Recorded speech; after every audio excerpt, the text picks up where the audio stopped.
Hello বন্ধুরা, এই সেটে বেশ কিছু গুরুত্বপূর্ণ অঙ্ক নিয়ে আলোচনা করা হচ্ছে, যা আগত বিভিন্ন পরীক্ষার ক্ষেত্রেই খুবই গুরুত্বপূর্ণ।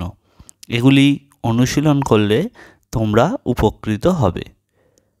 চলো শুরু করা যাক আজকের প্র্যাকটিস সেট। একটি ঘরের মেঝের পরিসীমা 18 মিটার। যদি ওই ঘরের উচ্চতা 3 মিটার হয়, তাহলে এই ঘরটির 4 দেওয়ালের মোট ক্ষেত্রফল কত? কিভাবে করব আমরা এটা? আগে দেখব পরিসীমার সূত্রটা কি। আমাদের জানা আছে, সূত্র হচ্ছে 2 গুণিতক দৈর্ঘ্য প্লাস প্রস্থ।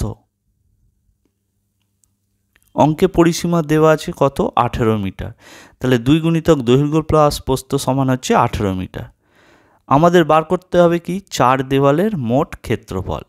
এর সূত্র হচ্ছে 2 গুণিতক দৈর্ঘ্য প্লাস প্রস্থ ইন্টু উচ্চতা, তার মানে হচ্ছে পরিসীমা গুণিতক উচ্চতা।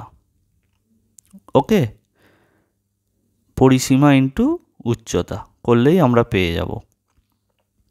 পরিসীমা তো আমাদের দেওয়াই আছে 18, আর উচ্চতাও আমাদের দেওয়া আছে 3 মিটার।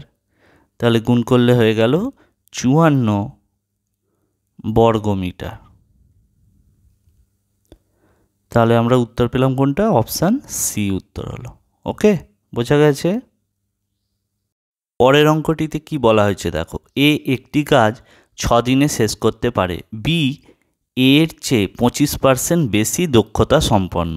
তাহলে বি এর একা ওই কাজটি শেষ করতে কত সময় লাগবে? কিভাবে করব? এ আর বি দুজনের কি দেওয়া আছে? কর্মদক্ষতা দেওয়া আছে। এ কে যদি আমি ধরি 100% কর্মদক্ষ, তাহলে বি তার থেকে 25% বেশি, তার মানে বি এর কর্মদক্ষতা 125%। তাহলে কাজের সময় কি হবে? যার কর্মদক্ষতা কম তার বেশি সময় লাগে, আর যার কর্মদক্ষতা বেশি তার কম সময় লাগে। এটা আমরা উল্টে দিলেই সময় পেয়ে যাব। তাহলে এ এর লাগবে 125 দিন, বি এর লাগবে 100। অনুপাত করলে কত পাবো? 5:4। তাহলে এ 5 দিনে যে কাজটা করতে পারে, বি এর সময় লাগে 4 দিন। অঙ্কে বলা ছিল এ কাজটা শেষ করে 6 দিনে, তাহলে বি এর কত সময় লাগবে? আমরা ঐকিক নিয়ম করলেই পেয়ে যাব 24/5 দিন। এটাকে মিশ্র ভগ্নাংশ করলে পাবো 4×4 দিন। অপশান এ সঠিক উত্তর হলো। তোমরা যদি চ্যানেলে নতুন হয়ে থাকো, তাহলে অবশ্যই চ্যানেলটিকে সাবস্ক্রাইব করে নিও। পরবর্তী ভিডিওর আপডেট তোমরা পেয়ে যাবে। এই অঙ্কটি দেখো, একটি বর্গাকার উঠানের বাইরের চারদিকে 4 মিটার প্রশস্ত একটি পথ রয়েছে। যদি পথটির ক্ষেত্রফল 196 বর্গমিটার হয়, তাহলে উঠানটির প্রতিটি বাহুর দৈর্ঘ্য কত? এটা একটা পরিমিতির অঙ্ক। আমি দেখো তোমাদের ছবি এঁকে বুঝিয়ে দেওয়ার চেষ্টা করছি। ধরো এটা একটা বর্গাকার উঠান, আর বাইরে চারদিকে 4 মিটার এই যে চওড়া একটা রাস্তা আছে। চওড়া কত? 4 মিটার। উঠানটার বাহু কিছু দেওয়া নেই, দেখো ভিতরেরটা উঠান। তাহলে বাহুটাকে আমি কি ধরে নেব? এক্স ধরে নেব। তাহলে বাহু কত হয়ে গেল? এক্স। ক্ষেত্রফল কি হয়? বর্গক্ষেত্রের ক্ষেত্রফলের ফর্মুলা কি? বাহু স্কয়ার। তাহলে হয়ে গেল এক্স স্কয়ার। উঠানটার ক্ষেত্রফল হয়ে গেল এক্স স্কয়ার। এবার রাস্তা সহ যে উঠান আছে তার বাহু কত ধরবো? দুদিকেই দেখো 4 করে যোগ হচ্ছে। রাস্তা সহ বাহুর দৈর্ঘ্য তাহলে পাবো এক্স প্লাস 4 প্লাস 4, তার মানে এক্স প্লাস 8 মিটার।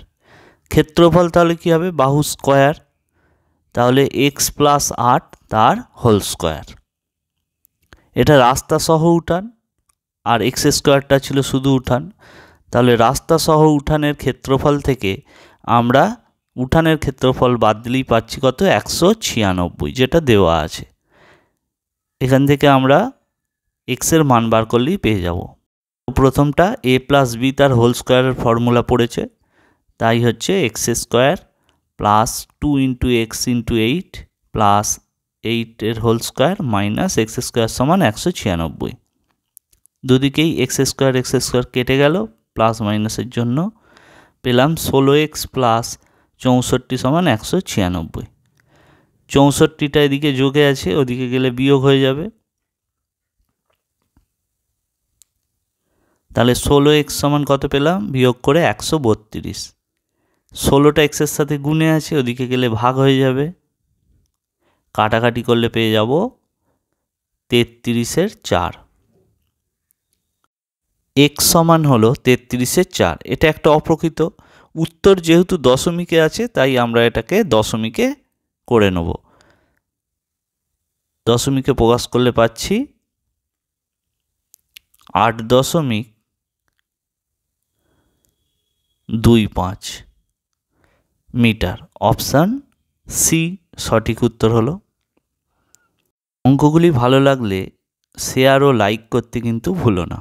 পরের অঙ্কে দেখো, ক্রয় মূল্য বিক্রয় মূল্যের অনুপাত দেওয়া আছে 5:4। ক্ষতির শতকরা হার কত? 5:4। 5 হচ্ছে ক্রয় মূল্য আর 4 হচ্ছে বিক্রয় মূল্য। ক্ষতি কত হয়েছে, বিয়োগ করলেই পেয়ে যাব 1। অনুপাতে 1 ক্ষতি হয়েছে। লাভ বা ক্ষতি আমরা কিসের ওপর বার করি, ক্রয় মূল্যের ওপর। তাহলে 5-এ ক্ষতি হয়েছে 1, 1-এ কত, আর শতকরা যেহেতু 100-এ কত, গুণিতক 100 পড়ে গেল, কাটলে হয়ে গেল 20, অর্থাৎ 20% ক্ষতি হয়েছে। অপশান এ সঠিক উত্তর হলো। তাহলে দেখো, খুব সহজেই কিন্তু আমরা করতে পারলাম। এই অঙ্কটি দেখো, একজন লোক 18 কিমি পথ 4 ঘন্টায় স্রোতের অনুকূলে গিয়ে ওই একই দূরত্ব 12 ঘন্টায় স্রোতের প্রতিকূলে ফিরে আসেন। তাহলে স্রোতের গতিবেগ কত, এটা জানতে চেয়েছে। অনুকূলে তাহলে গতিবেগ কত ছিল, 18 কিলোমিটার গেছে 4 ঘন্টায়, তাহলে 1 ঘন্টায় বার করলেই আমরা গতিবেগ পেয়ে যাব। 9-এর 2 ভাগ করলে 4.5 কিমি প্রতি ঘন্টা। এই গতিবেগে সে অনুকূলে গেছে। প্রতিকূলে গতিবেগ একইভাবে বার করে নেব। 18, সময় লেগেছিল 12, 18/12 কাটাকাটি করলে 3-এর 2 মানে 1.5 কিমি প্রতি ঘন্টা। এটা হলো প্রতিকূলের গতিবেগ। অনুকূলের গতিবেগ আর প্রতিকূলের গতিবেগ যেহেতু আমরা পেয়ে গেছি, স্রোতের গতিবেগ বার করা খুবই সোজা। কিভাবে না, অনুকূলের গতিবেগ বিয়োগ প্রতিকূলের গতিবেগ বাই 2, এটা করলেই আমরা পেয়ে যাব। বিয়োগ করলে কত হয়ে যাবে, তাহলে 3, 3-এর 2 মানেই হলো 1.5 কিমি প্রতি ঘন্টায়। অপশান বি সঠিক উত্তর হলো। পরের অঙ্কটিতে বলা হয়েছে 4টি ঘন্টা 6, 8, 12 এবং 18 সেকেন্ড অন্তর বাজে। তারা একসাথে 12টায় বাজতে শুরু করলো। তারা কত সেকেন্ড পর আবার একসাথে বাজবে? খুবই সোজা। 6, 8, 12, 18 এগুলোর আমরা লসাগু করব। এই ধরনের অঙ্ক বিভিন্ন পরীক্ষাতেই আসে। আবার 2 দিয়ে যাবে, এরপরে 3 দিয়ে যাবে,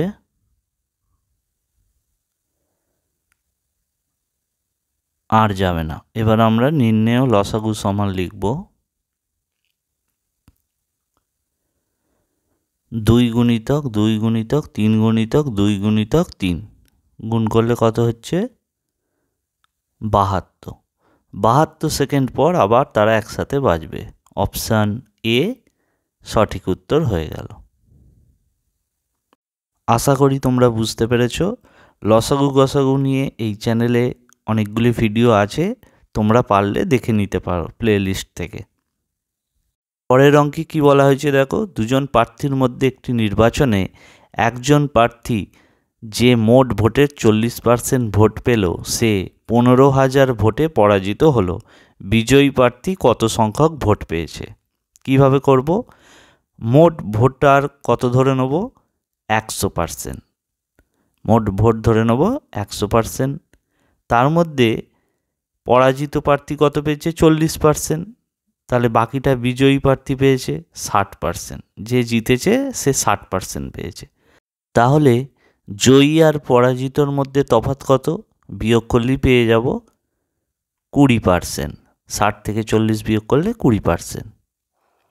এই 20% ভোট মানে কত দেওয়া আছে অঙ্কে? 15,000। যেহেতু 15,000 ভোটে সে পরাজিত হয়েছে, তাহলে 1 মানে কত আর বিজয়ী প্রার্থীরটা জানতে চেয়েছে, তাহলে 60% মানে কত বার করলেই আমাদের উত্তর হয়ে যাবে। কত? 45,000 ভোট। তাহলে জয়ী প্রার্থী 45,000 ভোট পেয়েছিল। অপশান ডি সঠিক উত্তর হলো। পরের অঙ্কটিতে কি বলা হয়েছে দেখো, 9টি জিনিসের ক্রয়মূল্য 11টি জিনিসের বিক্রয় মূল্যের সমান, ক্ষতির শতকরা হার কত জানতে চেয়েছে।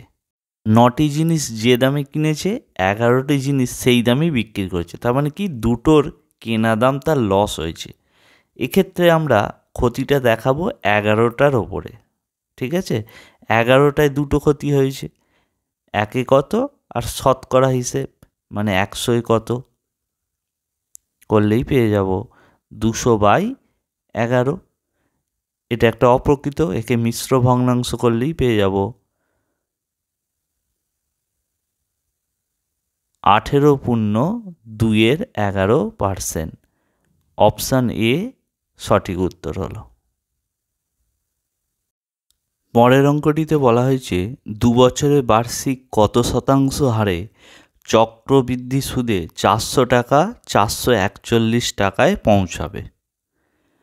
দেখো কিভাবে করব আমরা সুদের হারটাকে ধরে নেব আর। চক্রবৃদ্ধি সুদের ফর্মুলা হচ্ছে P × 1 + R/100 মাথায় T। এখানে P মানে হলো 400 আর T তো দেওয়াই আছে 2 বছর, 2 হলো, এটা সমান আমরা লিখব 441। 400টা গুণে আছে, তাই এদিকে যা আছে লিখলাম, 400 ওদিকে গেলে ভাগে হয়ে যাবে, 441/400 হয়ে যাবে।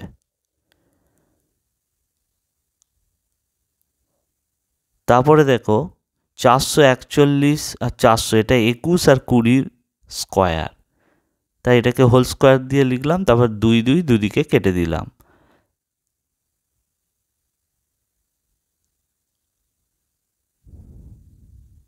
পরের এতে একটা যোগে আছে, ওদিকে গেলে বিয়োগ হয়ে যাবে,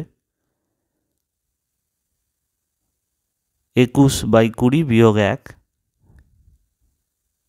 বিয়োগ করলে পেয়ে যাব 1/20। আর সমান তাহলে 100 নিচে 20 কাটাকাটি করলে পেয়ে যাচ্ছি 5। অতএব সুদের হার কত পেয়ে গেলাম? 5%। অপশান বি সঠিক উত্তর হলো। পরের অঙ্কটিতে কী দেওয়া আছে দেখো, এ, বি এবং সি এর মাসিক বেতনের অনুপাত 2:3:5।